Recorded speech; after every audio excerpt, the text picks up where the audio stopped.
Hey gang, not sure what happened. First part of the chapter 18 video got cut off, so I'll just go through real quick with the anatomy. All right, we break it down: wrist, hand, fingers. So in the wrist, we've got our carpals. Hand, we consider metacarpals, and then phalanges, those are our fingers.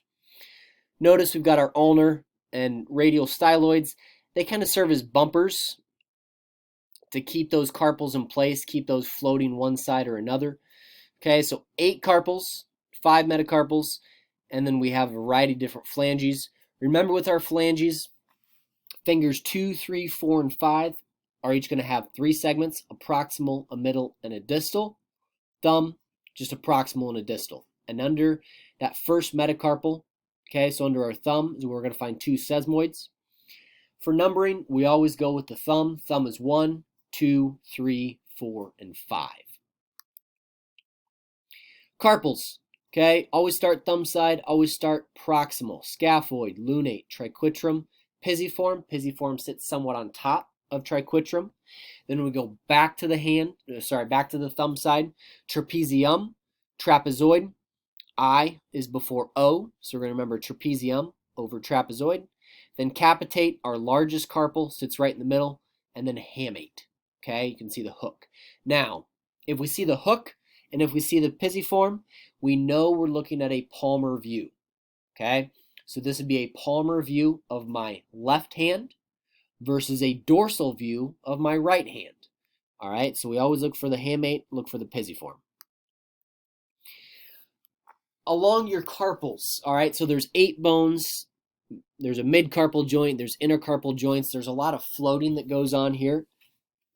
You've got a series of ligaments, and you can see the complexity. Dorsal looks like a 7, but the palmar, much different story.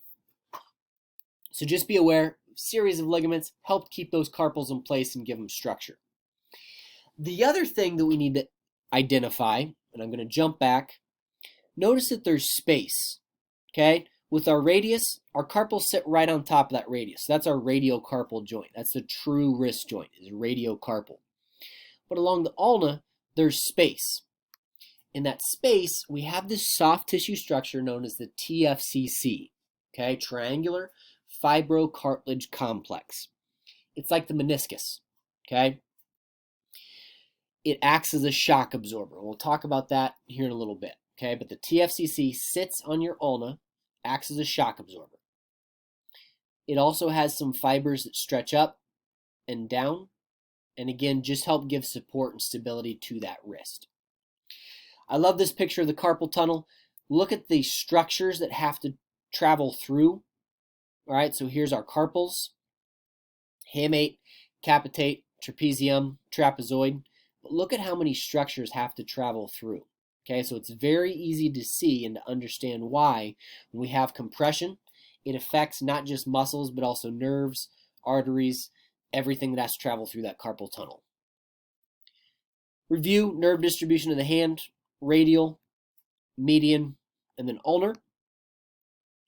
With inspection, a couple key things to look for. Number 1 is a ganglion cyst. Typically, we see these on the back of the wrist or the dorsal aspect of the wrist.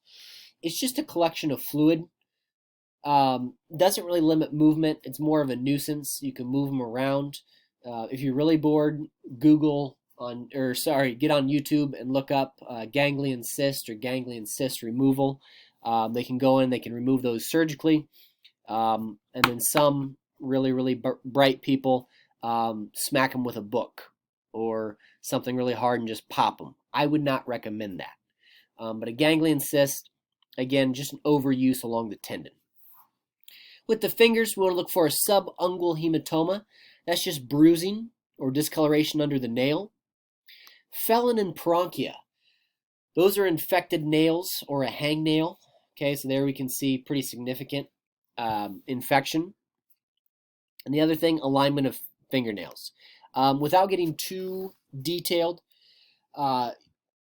if your fingernails are spoon-shaped or concave, where they're kind of flat or maybe hollowed out in the middle, that can actually be a sign of some medical conditions. And I'm not exactly sure of the link, but just know All of our nails should be nice and rounded, nice and even, but sometimes a flattening could indicate an underlying medical condition.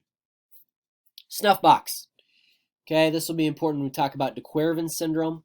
But we've got three main muscles that act on the thumb, an abductor and two extensors. Abductor pollicis longus and extensor pollicis brevis run together. Extensor pollicis longus, that's our lone wolf. That runs by itself. In the middle, we have our scaphoid. And then here's where the next video will pick up. Nice color view. Look at our anterior view and posterior view of the hand. Again, I apologize. I got cut off. Both will be uploaded. You'll have this to go through the materials. Thanks.